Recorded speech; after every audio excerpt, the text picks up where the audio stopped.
네, 시청자 여러분 안녕하십니까? 맞짱 토론 강대강 진행을 맡은 박민입니다. 4월 15일 제21대 국회의원 선거를 앞두고 있죠. 하지만 올해는 코로나19로 인해서 후보자와 유권자 간의 대면 접촉이 쉽지 않은 상황인데요. 그래서 미디어를 통한 비대면 소통, 이 방송 토론회가 후보자들의 정책과 면면을 확인할 수 있는 소중한 기회가 될 것 같습니다. 이를 위해서 티브로드 전주방송과 전북 CBS가 후보 초청 토론회를 마련했는데요. 오늘 그 첫 시간으로 전국적인 관심 지역으로 떠오르고 있죠. 전주 병선거구 토론을 진행하도록 하겠습니다. 오늘 토론회는 공직선거법 제82조 2항에 따라 진행이 되고요. 티브로드 전주방송, 전북 CBS 유튜브 채널로도 시청하실 수 있습니다. 오늘 토론에 함께 해주실 후보 소개드리죠. 먼저 더불어민주당 김성주 후보 나오셨네요. 어서 오세요. 예, 반갑습니다.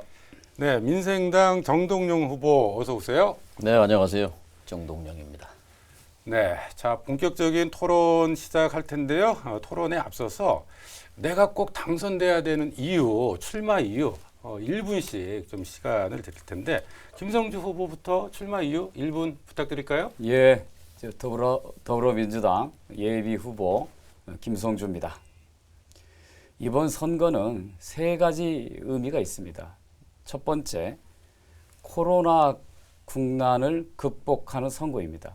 지금 현재 문재인 정부와 국민들은 코로나 대응을 아주 잘 해나가면서 세계의 모델로 칭찬을 받고 있습니다. 문재인 정부가 완벽한 위기를 극복할 수 있도록 문재인 정부에 힘을 실어주는 선거입니다. 두 번째, 촛불혁명을 완수하는 선거입니다. 촛불혁명으로 탄생한 문재인 정부가 국민들의 개혁과제를 완수할 수 있도록 여당에게 힘을 밀어주는 선거입니다. 세 번째, 전북 발전을 위한 선수를 교체하는 선거입니다. 지난 시기에 전북 도민들은 문재인 정부의 탄생에 가장 높은 지지를 보내줬습니다. 네. 이제 여당으로 진짜 만들어주셔야 전라북도 발전이 이루어집니다. 알겠습니다. 자, 이어서 우리 정동영 후보에게도 똑같이 1분 드릴까요? 네. 네. 사랑합니다. 전주 시민 여러분. 전주 시민 가슴 속에는 저에 대한 사랑과 서운함, 애증이 있음을 잘 알고 있습니다. 제가 여당 대표, 장관, 대통령 후보를 할 때 전주 시민은 저를 자랑스럽게 생각하셨습니다. 하지만 대선 실패 후에 저의 성급함과 실패로 가슴에 상처를 드린 것 또한 사실입니다. 그러나 4년 전에 제가 다시 돌아왔을 때 전주 시민께서는 저를 버리지 않고 안아주셨습니다. 4년 동안 동네 구석구석을 땀으로 적셨습니다. 그 결과 시민 여러분께서는 저에게 전주 해결사라는 별명을 붙여주셨습니다. 이제 깨달았습니다. 동네 일과 국가적 과제가 둘이 아니라 하나라는 것을 깨달았습니다. 그 깨달음으로 전주 시민을 섬기고 봉사하고 그리고 헌신할 수 있도록 빚을 갚을 수 있도록 기회를 허락하여 주십시오. 고맙습니다.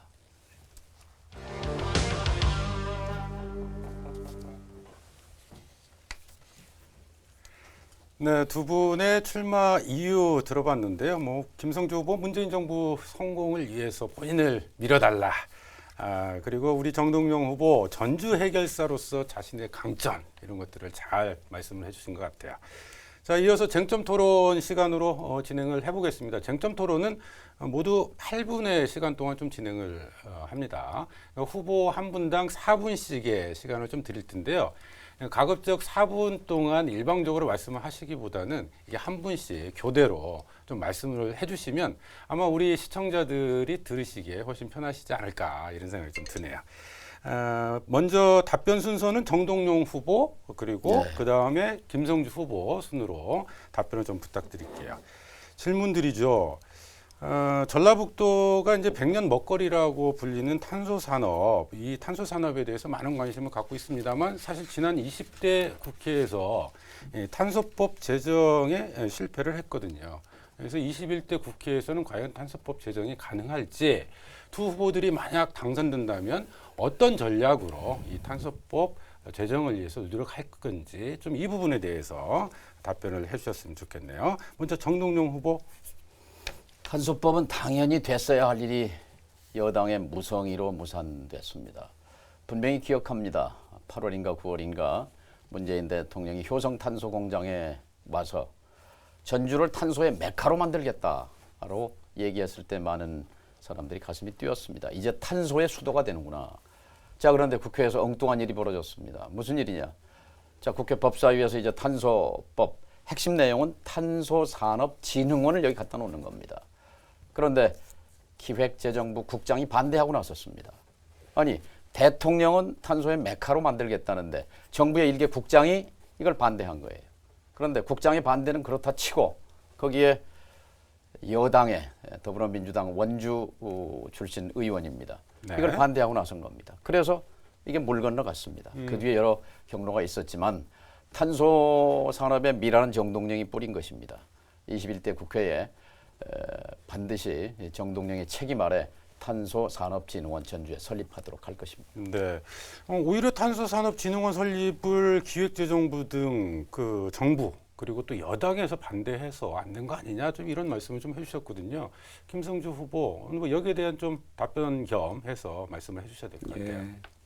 뭐 여당 의원이 반대했다고 하는데 제가 송기호는 직접 만나봤는데 반대한 적이 없다고 얘기했고요. 저는 오히려 현재 우리 전라북도 야당 의원님들에게 이 탄소법 개정안을 통과하기 위해서 어떤 노력을 했는지를 좀 묻고 싶어요. 이 탄소산업법은 제가 지난 19대 국회 2014년에 발의한 법안입니다. 재정법안입니다.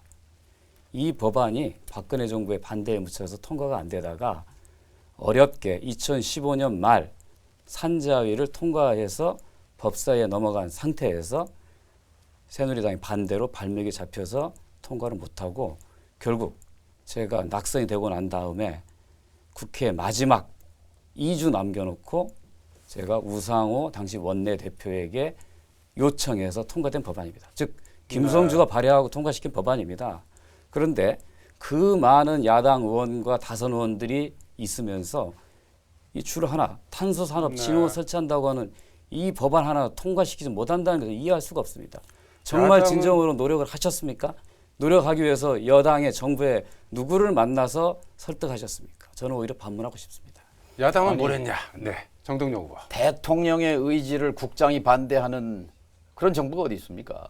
그다음에 여당 간사가 그것을 무산시켰는데 그걸 야당 책임으로 돌리는 것은 전형적인 떠넘기기죠. 그러니까 이것은 여야 책임을 나눌 것이 아니라 여당 야당이 힘을 합쳐서 그래서 어떻게 했느냐. 당시 제가 민주평화당 대표로서 긴급 최고위원회를 전주에서 개최했습니다.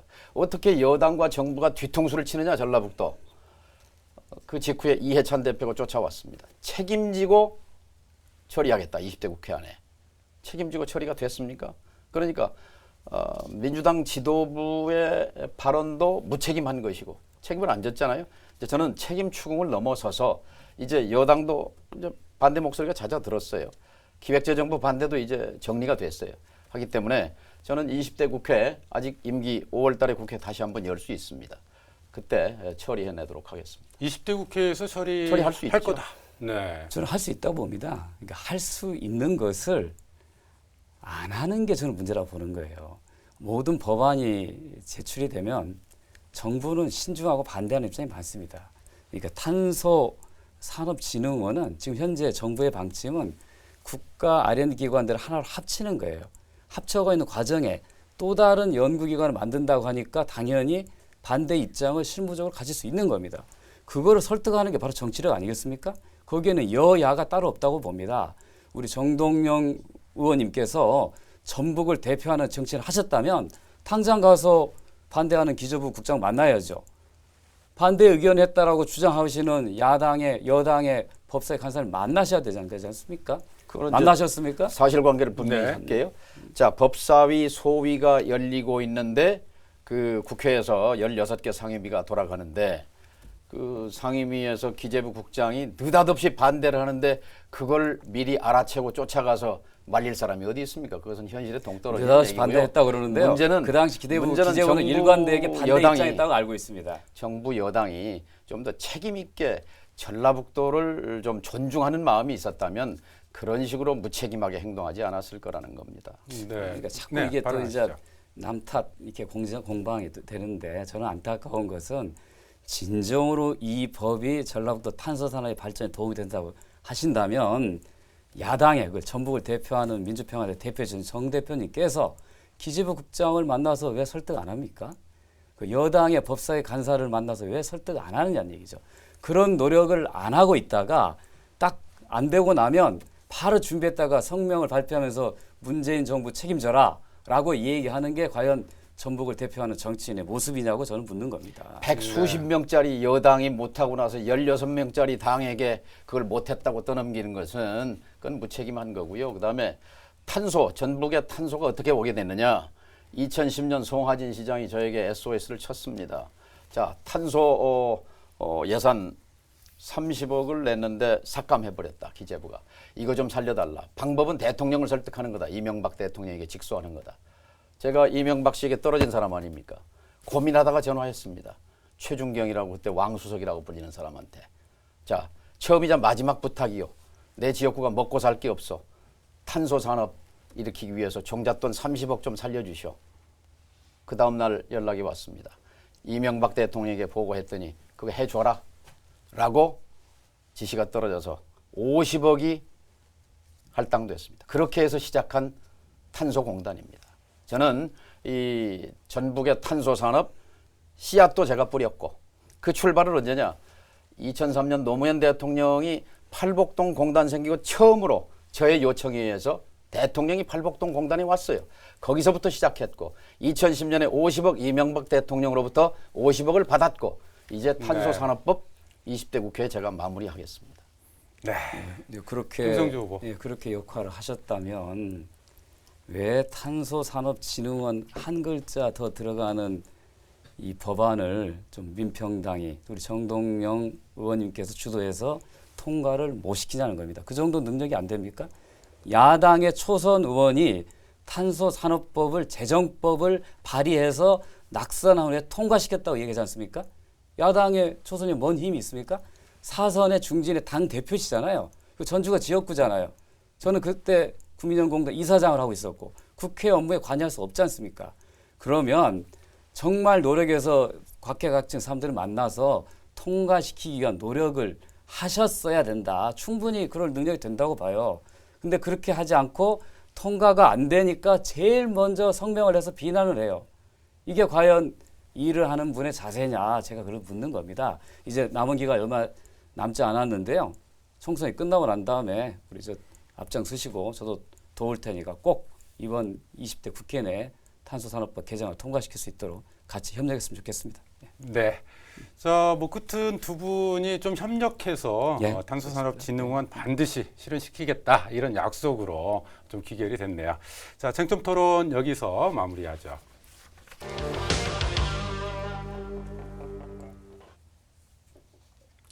자, 쟁점 토론이었고요. 이제 다음은 주도권 토론으로 좀 넘어갈 텐데요.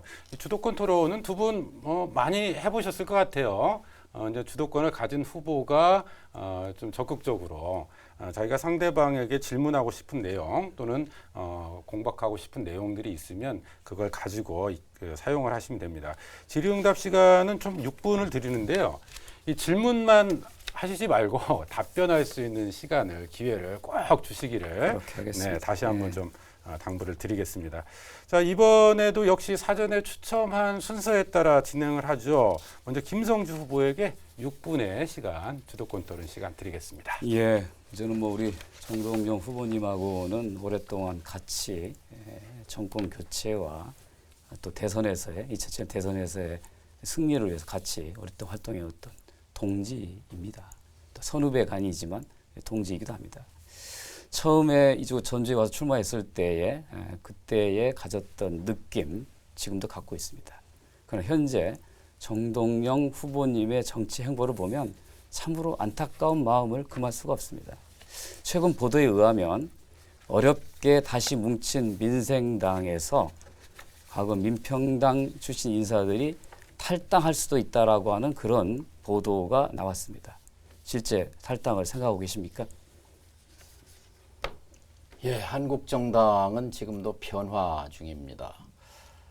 김성주 후보자는 저와 같은 해에 정치를 시작했어요. 그러니까 제가 처음 초선으로 출마할 때 자원봉사자로 와서 정치를 그렇습니다. 시작했고 시의원 이제 공천해서 출마해가지고 정치를 시작해서 국회의원까지 했으니까 성공한 거예요. 근데 그 과정에서 새정치국민회의로 시작했어요. 그게 새천년 민주당이 됐어요. 그 뒤에 열린우리당을 제가 앞장서서 창당했습니다. 그것이 나중에 또 대통합민주신당으로 갑니다. 그리고 민주당으로 다시 갑니다. 민주당이 또 통합민주당이 됩니다. 그리고 지금 더불어민주당입니다. 4.15 총선 이후에 또 더불어민주당은 또 진화할 겁니다. 자, 4년 전에 제가 순창에 고향에서 감자 농사를 짓고 있을 때 문재인 대표가 순창으로 찾아왔어요. 아마 그분이 순창으로 온 것은 태어나서 처음일 겁니다. 저에게 민주당에 돌아와서 다시 정치를 하자고 제안했습니다. 그리고 얼마 뒤에 안철수 대표가 찾아왔어요. 자, 이제 다당제의 길을 함께 개척하자고 제안했습니다. 고민하다가 저는 한국 정치를 근본적으로 바꾸기 위해서는 다당제의 길이 맞다. 예, 이렇게 생각하고 거기까지 하고 제가 또 말씀드릴 게 충분히 있을 겁니다. 바로 그건데요. 우리 저 정동영 후보님께서는 아주 화려하게 정치 시작하셨습니다. 당 의장도 2번 열린우리당 시절에 또 민평당 단 대표까지 또 장관에 하기 시작하셨는데 그 시작했을 때 화려함에 비하면 지금의 모습을 얘기하는 겁니다. 지금 몇 차례 탈당과 무소속 출마의 경험이 있으시죠? 지금 또 고민하시는 것 같아요. 우리 정동영 선배님과 저와 가장 큰 차이점은 저는 한 번도 탈당을 하지 않았다는 사실입니다. 일관되게 그 자리를 지켰다는 것입니다. 일관되게 저도 그 자리를 지켜오고 있습니다. 무슨 얘기냐? 탈당해서 자, 무소속 출마하셨잖아요. 다당제의 길을 가기 위해서 문재인 제가 대표의 주도권을 갖고 얘기를 있으니까요. 예. 자, 제가 말씀드리고 싶은 것은 안타까워서 하는 거예요. 어렵게 합쳐진 정당에서 또 나아가야 될 것을 고민하고 있는 우리 정동영 후보님의 처지에 대해서 안타까워서 제가 묻는 겁니다. 진짜 그런 건지. 지금 그거에 대해서는 탈당 의사가 있다라고 제가 확인하면 되겠습니까?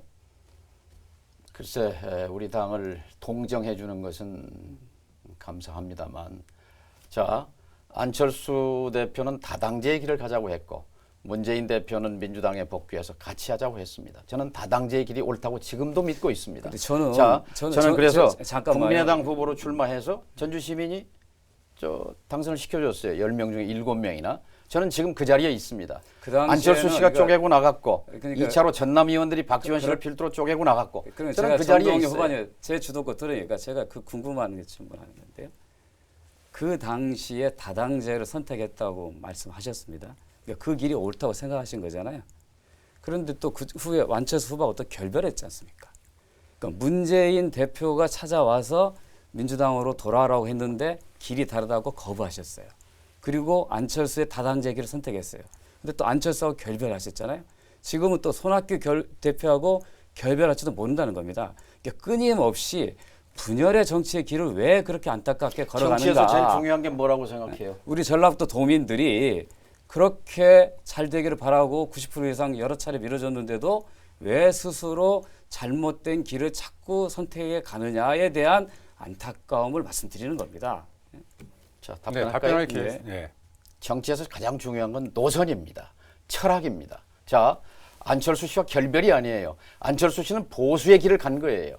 저는 개혁 정치의 길에서 한 번도 24년 동안 일탈한 적이 없습니다. 자, 손학규 씨에 대해서 어제 최후 통첩을 했어요. 뭐라고 했느냐.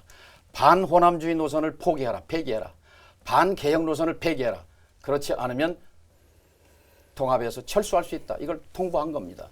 자, 이제 답을 기다리고 있어요. 저는 선거의 유불리가 아니라 이 당이 반호남주의의 길을 가고 반개혁의 길을 간다면 언제라도 일어나서 얘기할 수 있어야죠. 과거에 초선 3인방이 전주의 의원일 때 단 한 번도 무슨 노선과 철학에 대해서 얘기한 적이 있었습니까? 네. 시간이 많이 남지 않습니까? 자, 과거 열린우리당을 창당할 때는 개혁정당을 만든다고 하셨어요. 그런데 2017년 대선을 앞두고 열린 우리당의 정치적 실험은 실패했다고 하지 않습니까? 그리고 대선 출마해서 큰 차이로 졌어요. 또 지난 보궐선거 무렵에는 진보 정당 해야 된다고 가셨어요. 그래서 지금은 안철수 당을 거쳐서 지금은 또 민생당에 가셨는데 마무리해 지금 주시죠. 우리 정동영 후보님께 생각하시는 진짜 정치 노선이 뭔지 모르겠다는 거예요. 오른쪽으로 갔다가 왼쪽으로 갔다가 탈당했다가 네. 또 뭉쳤다가 흩어졌다. 그거를 제가 자, 묻고 있는 겁니다. 주어진 6분의 시간을 다 쓰셨네요. 뭐 분위기가 점점 뜨거워지고 있는 것 같은데 김성주 후보의 주도권 토론에 이어서 이번에는 정동영 후보에게 똑같이 6분의 주도권 토론 기회 드리겠습니다. 시작하실까요? 예.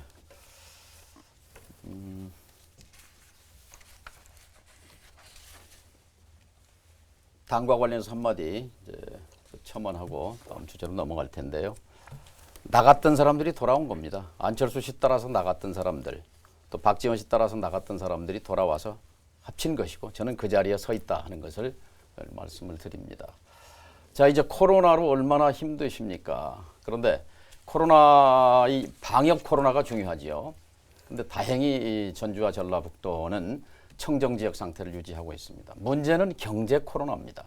이 경제 코로나를 극복하기 위해서 이제 코로나 사태가 잠잠해진 이후에 민생 경제를, 전라북도 경제를, 전주 경제를 살려야 할 텐데 이와 관련해서 제가 두 가지 공약을 1차, 2차 냈어요.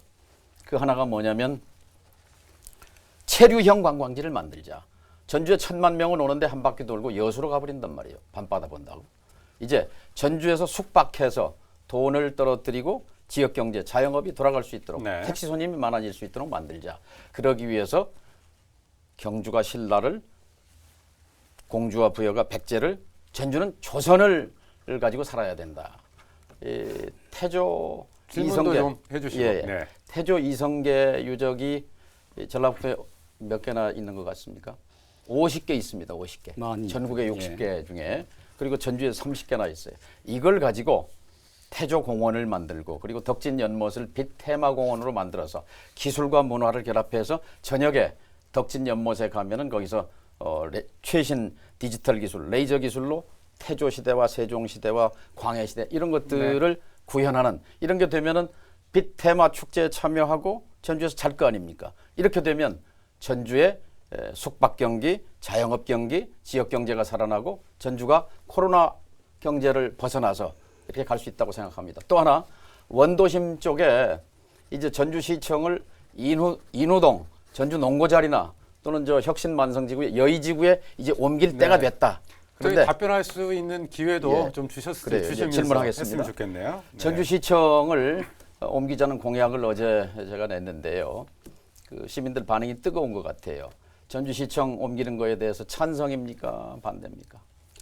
예, 시청이 현재 있는 시청은 굉장히 좀 좁고 낡고 뭔가 좀 새로운 변화가 좀 필요하다에 대해서 많은 시민들의 공감이 있고 저도 같은 생각입니다. 이제 문제는 그런 중요한 공약이라면 최소한 시와 또 의회와 또 많은 시민들과 또 전문가들하고 충분히 토론하고 어떤 안을 던질 필요가 있을 것 같아요. 찬성입니까? 반대입니까? 아니, 그러니까 저는 진지하게 고민하고 저희도 이전하는 방안에 대한 계획을 갖고 있습니다. 발표하지 않았습니다만. 농수산대학이요, 저 혁신도시에 있는데 성공했어요. 전국 최고의 대학입니다. 서울대학 들어가기보다 더 어려워요. 자, 농수산대학에 전주 농고를 그 옆에 옮겨서 농수산대학과 농고를 연계 교육하면 전주 생명과학고가 대한민국 최고의 농고가 될 겁니다. 자, 그러면 이 농고자리 인후동에 있는 54,000평 부지가 비게 됩니다. 원도심이 텅 비게 돼요. 이 자리에 전주시청이 가게 되고, 그런데 시청을 신축하면서 시민의 돈 한 푼 안 들이고 지을 수 있다 이겁니다. 무슨 얘기냐? 그 시청 공간과 함께 공공 임대 아파트를 결합하는 겁니다. 전주에 지금 아파트가 넘친다고 하지만 집이 없는 서민과 청년들을 위한 공공 임대는 턱없이 부족합니다.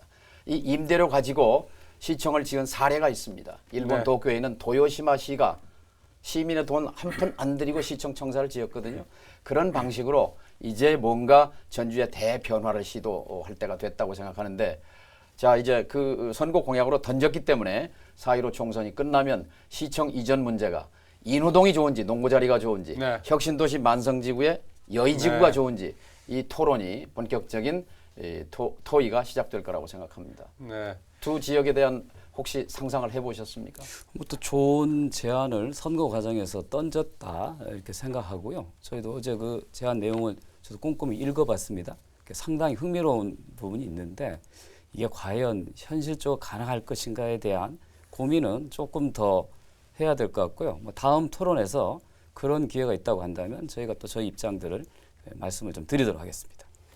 예, 그 조선 월드파크 1조 원 프로젝트. 사실 이거는 제가 초선 때부터 동양의 밀라노로 가자 이렇게 해서 24년 동안 줄기차게 밀고 왔습니다. 한옥마을을 폐지하기로 한 시의회와 시장의 결정을 뒤집었고 그래서 한옥마을 살려낸 사람이 정동영입니다. 그리고 지금 2천억의 종잣돈이 마련됐습니다. 5대 관광 거점 도시에 선정됐잖아요. 부산, 안동, 강릉, 전주, 목포. 80개 도시 가운데 5개에 들어갔어요. 이제 5개가 문제가 아니라 부산, 안동, 강릉, 목포 경쟁이 됩니까? 대한민국 국가대표 관광지로 일어설 수 있는 절호의 기회가 됐다. 1,300억 예산이 확보됐어요. 거기다가 덕진동에 한류박물관 400억 확보됐어요. 거기다가 덕진연못 250억 그 준설하잖아요. 생태공원 만들잖아요. 그리고 첨단 기술을 개발하고 교육하는 AR, VR 센터 우화동에 60억짜리 엊그저께 개통했지 않습니까? 또 우화동에 250억 도시재생 이렇게 해서 전주 관광을 네. 한옥마을로 국한하지 않고 저 경기전 그리고 조경단, 덕진공원, 한류박물관, 전주역 이렇게 해서 전주의 중심을 덕진으로 옮기면서 네, 마무리하겠습니다. 전주를 대한민국 국가대표 관광지로 만들겠다 하는 것이 코로나 이후에 전주 경제를 네. 살리는 저의 예, 비전입니다. 뭐 좋은 생각인데 짧게 30초라도 좀 코멘트할 수 있는 시간을 다음에 주시기 바랍니다. 주도권 토론이 있으니까요. 그때 좀 이야기를 하셨으면 좋겠고요. 지금 주도권 토론을 한 차례 좀 진행을 했는데 주도권 토론과 관련해서 다시 한번 좀 안내를 드려야 될 것 같아요.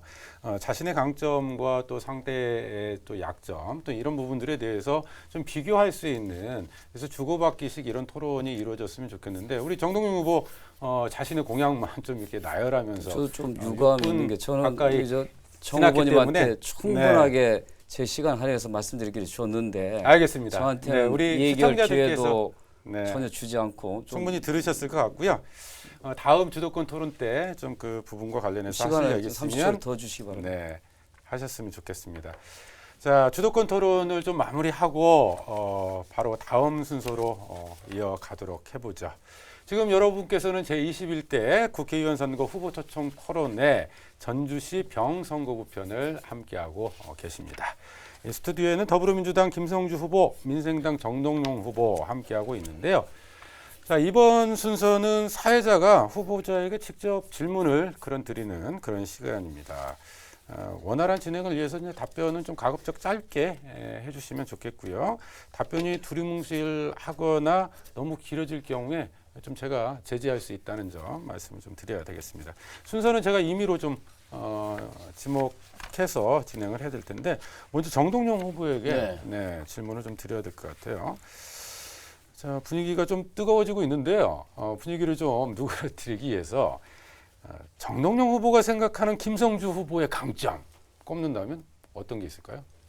예, 뭐 대단한 능력과 그리고 아무튼 집요하게 자신의 일을 추구해서 성취해내는 능력이 남다르다고 생각합니다. 그리고 사실은 솔직히 얘기해서 저나 이제 그 김 후보자나 인문학도예요. 국사학과를 나왔어요. 국민연금 전문가는 아니에요. 예? 네. 연금 전문가 아니란 말이죠. 그런데 또 생소한 분야에 가서 그런 대로 일을 한 것, 이건 뭐 높이 평가할 만합니다. 알겠습니다. 우리 칭찬도 우리 정동영 후보는 길게 하시네요. 자, 몇 가지 좀 이슈들을 살펴봐야 될 것 같은데 얼마 전에 코로나19로 순직한 공무원의 연결식에 참석을 하셨다가 올렸던 SNS 사진 이것 때문에 좀 물론 삭제하시긴 하셨지만 논란이 좀 일었어요. 이거와 관련해서 혹시 뭐 간단하게 하실 말씀 있으신가요? 예, 참 그 순직한 공직자에 대해서 다시 한번 애도를 표합니다. 한 사람의 생명은 우주지요. 그 9살 먹은 아들이 철없이 아버지가 돌아가신 줄도 모르고 그 죽음에 대해서 이해하지 못하고 있는 것이 제가 어렸을 때 아버지를 잃었던 때 기억과 겹쳤습니다. 참 안타까운 일이고 네. 그 질문하신 그 부분은 저희 관계자의 실수로 금방 삭제를 했습니다. 혹시 그 사진과 관련해서 관계자들에게 사과를 좀 예, 하셨나요? 사과했습니다. 네, 알겠습니다. 그 부분에 대해서 궁금해하시는 분들이 계실 것 같아서 간단히 좀 질문을 드렸고요. 자, 앞에서도 좀 이야기가 나오긴 했습니다만 지금 민생당을 탈당을 시사를 하셨어요. SNS를 통해서도 좀 이야기를 하셨고요. 기자회견을 통해서도 좀 언급을 하셨는데 탈당하십니까? 안 합니다. 아, 탈당 안 하십니까? 예. 네, 왜냐하면 알겠습니다. 전제가 있습니다. 네. 반호남주의 노선, 반개혁 노선을 철회한다면 탈당할 이유가 없습니다. 그런데 네. 그것에 대해서 시정하지 않는다면 그 시점이 문제가 알겠습니다. 아니라 선거 끝나고 일단 탈당하지 선거 않겠다. 전과 후든 상관없이 네. 민생당에서 철수할 것입니다. 다음 질문으로 넘어가 볼게요. 자, 선거 때 많은 후보들이 이제 공약을 내는데 그 공약을 실제로 이행하는지 여부 이것도 굉장히 중요하지 않습니까? 우리 정동영 후보가 내놓은 공약들을 좀 살펴보니까 전주 송천동 농수산물 도매시장에 청년파크를 만들겠다 이런 공약을 좀 4년 전에 하셨었고요. 종합운동장에는 전라 밀레니엄 파크 만들겠다 이런 약속들을 좀 하셨거든요. 그 약속들이 좀 지켜졌습니까? 공약은 현실 속에서 변형됩니다. 송천동 농산물 도매시장은 도시형 도매시장으로 안양이나 천안, 마산처럼 바꾸려고 합니다. 그리고 종합경기장은 사실은 강현욱 지사와 김완주 시장, 김완주 지사와 송하진 시장, 송하진 지사와 김승수 시장이 뜻이 안 맞았잖아요. 네. 16년 동안 안 됐어요. 제가 송하진 시장과 김승수 시장 중지하려고 무진 애를 썼습니다. 어쨌든 네. 올 6월에 용역이 나옵니다. 34,000평의 절반은 시민의 숲으로 그리고 롯데가 거기에 컨벤션 센터를 지어서 주고 그리고 호텔과 백화점이 들어섭니다. 덕진동이 확 바뀌게 되는 거죠. 어쨌든 이름이 지켜지지는 밀레니엄 못했다. 파크든 뭐가 네. 됐든 이제 가게 되는 겁니다. 변형된 형태지만 약속을 간다. 지켰다. 그렇죠. 네. 여전히 그것은 앞으로 추진 과제입니다. 알겠습니다. 저 그 법원 검찰 부지에 디지털 도서관 건립하겠다고 하셨다가 이번 선거에는 한류 박물관으로 계획을 바꾸셨어요. 바꿨죠. 이것도 좀 사정이 달라져서 그런 겁니까? 왜냐하면 판사 검사가 만성동으로 갔잖아요. 네. 변호사도 갔죠. 행정사, 법무사, 도장 파는 가게까지 다 갔어요. 자, 텅 비었습니다. 그런데 네. 디지털 도서관보다는 한류 박물관을 만드는 것이 네. 한옥마을을 찾는 관광객을 끌어들이는데 유리하다 하는 판단으로 시와 협의해서 바꿨습니다. 그런데 알겠습니다. 문제는 중앙정부가 전주시 네. 돈으로 지라는 거예요. 시는 돈이 네, 없잖아요. 여기까지 작년 연말에 듣겠습니다. 어쨌든 국회에서 네. 400억 예산 통과시켰습니다. 자, 끝으로 하나만 더 짧게 이것도 좀 짧게 좀 답변을 해주셨으면 좋겠어요. 그 지금 진모 씨가 정 후보를 지지한다는 내용의 대량 문자를 발송을 하다가 상대 후보로부터 고발당한 일이 좀 있었거든요. 정 후보를 지지하다 생긴 일인데 혹시 알고 계시는 바가 있으신가요? 뭐 저희 지지자와 지인들이 그 자신의 핸드폰에 있는 명단 또는 네. 주변에서 지금 선거 캠프는 기본적으로 지인 찾기 운동입니다. 지금 네. 만날 수가 없잖아요. 그러니까 지지자들이 가져온 지인 명단으로 홍보 문자를 발송한 사건으로 합니다. 그 네, 이상도 이해가 안 됩니다. 알겠습니다. 네. 자, 이게 준비된 질문을 좀 하다 보니까 그 예상했던 계획했던 시간보다 좀 한 1분 정도가 30초 정도가 추가가 됐습니다. 그래서 김성주 후보에게도 똑같이 4분 30초 시간을 네. 좀 드려서 질문을 하겠습니다. 자, 김성주 후보에게도 같은 질문으로 시작을 해야 될 것 같아요. 우리 정동영 후보의 강점 하나만 꼽아주신다면 어떤 걸 꼽으시겠어요? 뭐 저희 세대들에게는 그래도 정동영 후보님은 영웅이었죠. 전라북도의 큰 인물이셨고요. 저는 그 마음을 여전히 갖고 있습니다. 다만 참 안타깝게도 그런 정치 역정이 잘 가셨으면 좋겠는데 지금 모습을 보면서 굉장히 안타깝고 안쓰럽다는 말씀. 그러나 여전히 파워풀하시고 말씀 잘하시고 좋은 정치에 대한 고민을 하시는 것은 많은 네. 후배들한테 귀감이 된다고 그렇게 저는 칭찬드리고 싶습니다. 알겠습니다. 고맙습니다. 이 가벼운 분위기를 좀 이끌어 가려던 질문이었는데 좀 분위기가 무거워지는 것 같네요. 자, 본격적인 질문을 좀 드려봐야 될 것 같아요. 일단 2017년 12월 국민연금공단이 발주한 전단장비 통합 유지관리 사업과 관련해서 모 시민단체가 우리 김성주 후보를 직권남용 및 업무상 배임 혐의로 서울지검에 고발을 했거든요. 좀 이와 관련해서 이 자리를 위해서 후보의 입장 좀 설명할 수 있는 해명할 수 있는 시간을 드려야 될 것 같아요. 그러니까 그 내용은 저희도 뭐 보도를 통해서 뭐 봤습니다. 근데 일단 그 고발한 서민 민생 대책위가 어떤 단체인지를 좀 이제 확인할 필요가 있는데요. 그 단체 사무총장이라는 분이 과거 박근혜 후보 선대위에서 똑같은 서민민생대책위원회 위원장 활동했어요. 그리고 최근에 문재인 정부의 강경화 외무장관, 박능우 복지부 장관, 추미애 법무부 장관을 고발했고 또 네. 유시민 작가를 고발한 단체입니다. 그 단체가 왜 저를 고발했는지 도대체 이해할 수가 없습니다. 저도 그 배우가 네. 굉장히 궁금하고요. 그리고 이 전산 장비 유지 보수는 국민연금공단에서 3년마다 조달청 경쟁 입찰 방식으로 계약을 합니다. 네. 기술 평가하고 입찰 가격 평가에서 이루어지기 때문에 어떤 선정 과정에 공단에 개입할 여지가 전혀 없습니다. 네. 당연히 일고의 가치가 없는 것이죠. 그 고발 내용에 대해서 뭐 전혀 사실관계가 아니다. 네.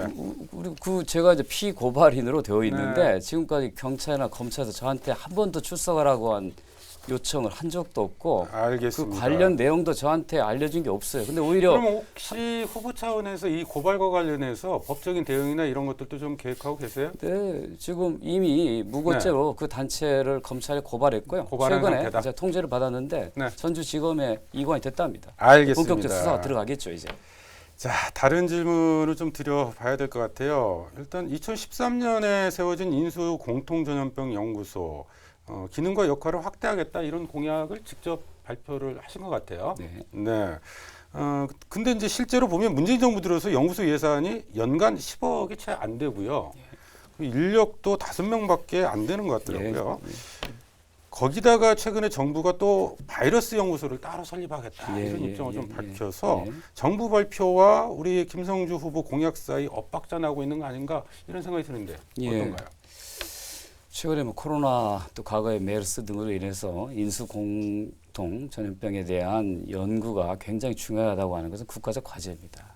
그래서 전북대학교 인수공통 전염병 연구소가 생겼는데요. 이게 기본적으로 정부의 생각과 현재 이 기관하고 뭔가 좀 엇박자가 있습니다. 그러니까 정부는 이게 굉장히 중요한 국가적 과제이기 때문에 질병관리본부 산하에 별도의 연구기관을 두는 것이 훨씬 더 많은 연구 역량을 동원해서 할 수 네. 있다고 생각하는 것 같아요.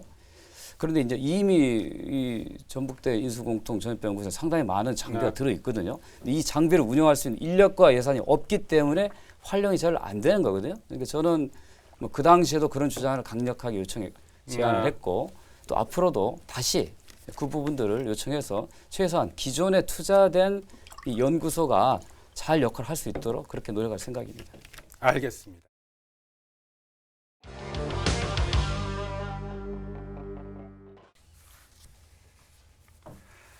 네, 사회자 질문까지 모두 마무리를 좀 했는데요. 이제 다시 주도권 토론으로 들어가 봅니다. 진행 방식은 앞서와 같고요. 앞에서 좀 말씀드렸던 것처럼 좀 자신의 공약이라든지 정책들을 일방적으로 나열하는 그런 시간보다는 상대 후보와 충분히 주고받기 식으로 시간을 좀 할애해 주셨으면 좋겠다. 이 말씀 다시 한번 좀 드릴게요. 시간은 6분이고요. 이번에는 정동영 후보, 그다음에 김성주 후보 순으로 주도권 토론 진행하겠습니다. 먼저 정동영 후보 6분 시간 드리죠. 예, 김 후보자는 저와 같은 해 정치를 시작했으니까 신인은 아니에요. 그러니까 쭉 24년을 같이 해왔어요. 그런데 제 얘기를 하면 저는 정치 시작해서 지금까지 단 한 번도 추문이나 스캔들에 휘말린 적이 없습니다. 특히 부패 혐의로 시민단체 같은 데서 고발당한 일이 없습니다. 자, 어쨌든 진실은 이제 검찰이 수사하면 밝혀지겠죠. 하지만 시민단체에 의해서 부패 혐의로 고발당했다는 사실 자체가 본인에게는 불명예고 전주 시민들께도 굉장한 불명예라고 생각해요. 일단 그 점에 대해서 시민들께 사과해야 한다고 생각하는데 사과할 용의가 있습니까 없습니까? 저는 우리 정동영 후보님께서 아니 사과할 용의가 있습니까? 저하고 10년 넘게 같이 활동을 하셔서 저를 잘 알 텐데 제가 그럼 무슨 비리에나 연루될 사람으로 지금까지 생각해 오셨는지 참 오늘 그 문제를 좀 답답합니다. 제기하려고 합니다. 예, 자, 말씀하십시오. 예. 자, 사과 뜻이 없다는 생각으로 들리는데요. 뭐 잘못이 있어야 사과를 하죠. 예, 잘못이 없다. 자, 생선 가게에서 생선을 살 때 생선이 상했는지 또 보려면 냄새를 맡아보면 알아요. 또 아가미에 거품이 있으면 그건 상한 거예요. 시장에서 물건을 고를 때나 선거에서 인물을 고를 때 저는 같다고 생각합니다. 자, 공직은 돈 버는 자리입니까? 아닙니까? 아니죠. 전주 시민들은요, 김성주 후보자가 사업을 하는 사람이다. 사업가다. 사업체를 갖고 있다는 사실을 아는 사람이 거의 없습니다. 네. 자, 이 사업체에 대해서 저는 이제 전주 시민들께 솔직히 밝힐 때가 됐다고 봅니다. 언제 어떻게 해서 관급공사를 시작했고, 언제 어떻게 해서 회사를 어떻게 키웠고, 그리고 그 회사가 지금 국민연금과는 어떤 관계가 있는지 없는지 네. 이런 것들을 전주 시민들은 알아야 된다고 생각합니다. 그 사업체가 그 관계가 있는지 좀 여기에 대해서 해명을 사업체를 하고 요청하는- 있는지부터 좀 네. 얘기해 주시기 사업체 바랍니다. 하고 있지 않습니다. 아무 관급공사에 참여하는 것도 없고 국민연금공단과도 아무 관계가 없습니다. 사업체를 만들지 않았습니까? 제가 90년에 시위 도중에 경찰한테 허리를 다쳐서 전주 8주의 상처를 안고 전주에 내려와서 들어간 회사 생활하다가 나중에 대표도 됐습니다. 그거는 도의원이 되면서 그 사업은 저하고 아무 관계가 없는 회사입니다. 그 회사는 그리고 일반 민간 시장에서의 활동하는 회사이지 무슨 관급공사나 따고 관공서 납부하는 회사가 아닙니다. 원래는 컴퓨터 중고 판매업을 했잖아요. 하다가 관급공사로 바꿨지 않습니까? 전혀 그렇지 않습니다. 교육청 사업을 땄지 않습니까? 그걸로부터 시작해서 도의원 시절 교육복지위원장 하셨나요?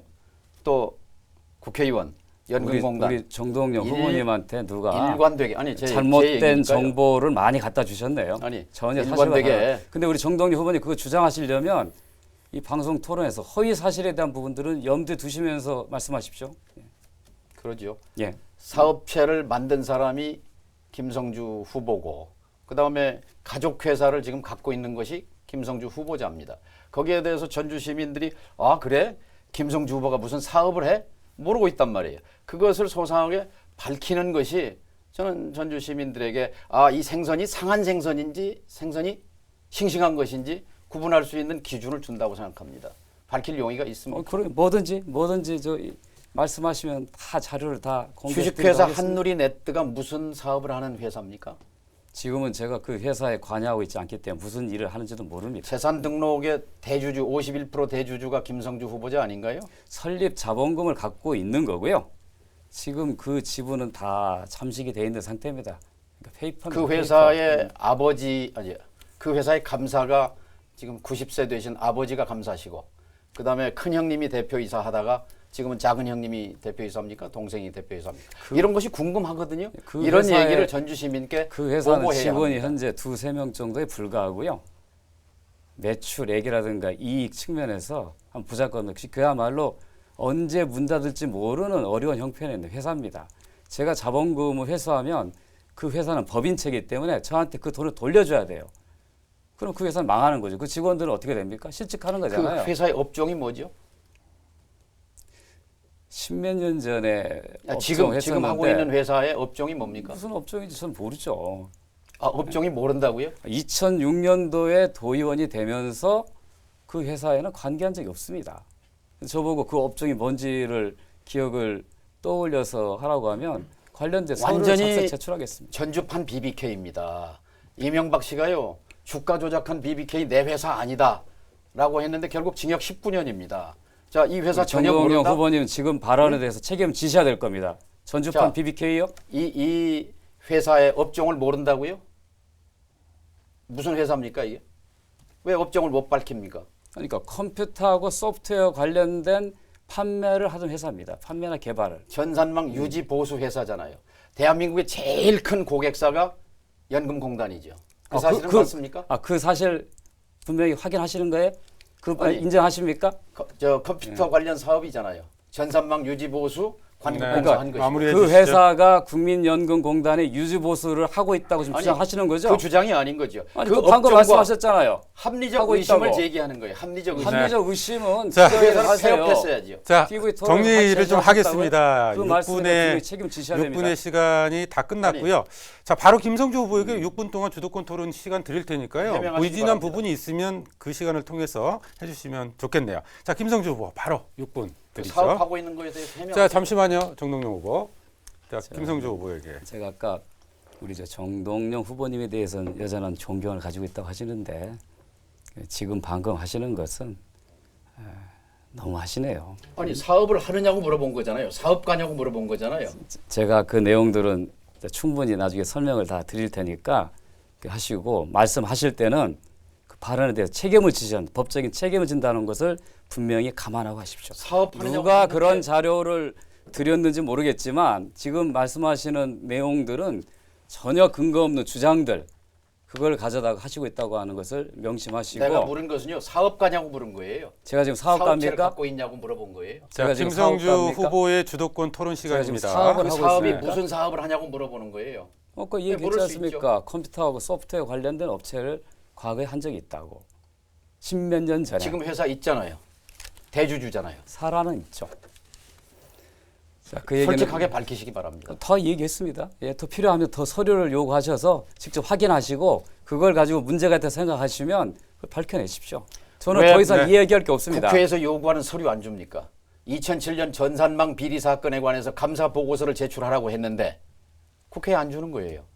2007년 전산망 비리 사건과 김성주 후보자가 그것을 보호해야 할 이유가 있습니까? 2007년 전산망 비리 사건 뭡니까? 저도 궁금하니까 아니, 말씀해 주세요. 그러니까 임기 전인데 그 말씀하실 때는 그 보고서가 이 나오면 사실이 허위 사실을 유포하는 건지 아닌지에 대한 거를 자신을 갖고 얘기하시기 바랍니다. 제가 제 주도권 토론이니까 시간을 지금 다 쓰고 계셔요. 네. 그러니까 그거는 얼마든지 다음 방송 토론에서 말씀하셔요. 제가 충분히 답할 테니까. 자, 이제 제 주도권 토론을 하겠습니다. 아까도 두 가지 공약에 대해서 말씀을 하셨어요. 뭐 흥미로운 공약입니다. 근데 과거에 그 정동영 후보께서 낸 공약을 제가 한번 쭉 살펴보니까 첫 번째 96년도에 첫 출마할 때 그때 전주를 동양의 밀라노로 만든다고 하셨어요. 근데 24년이 지난 또 올해 또 동양의 밀라노를 만드시겠대요. 그럼 지난 24년 동안에는 뭐가 이루어진 건가 전주에서는? 그게 제가 꼭 듣고 싶은 이 얘기였고요. 답변 드릴까요? 아니 나중에 한꺼번에 하세요. 예. 또 지난 선거 때 아까 뭐 사회자도 지적하셨지만 중학경기장에 밀레니엄 파크 만들겠다 한 것 그것도 안 지키셨어요. 또 두 번째 출마하셨을 때 1호 공약이 삼성 기업을 유치하겠다는 게 전라북도에 유치됐습니까? 대답해 보세요. 예. 안 됐- 김완주 지사와 아니, 같이 그러니까- 공동 아니, 그러니까- 노력했습니다. 아니, 그러니까 실패했습니다. 안 됐죠. 안 됐죠.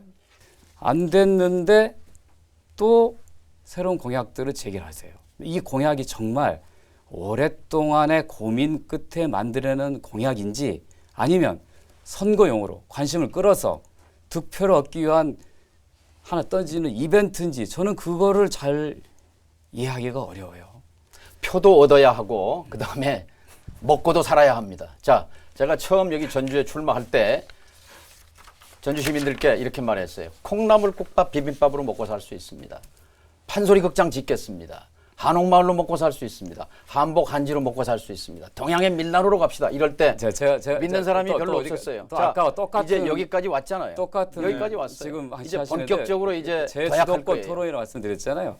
저는 과거에 여러 정말 화려한 눈에 띄는 공약을 하셨는데 그거를 이행했냐는 걸 묻는 거예요. 그러니까 이행을 못 하셨다고 지금 하시는 거잖아요.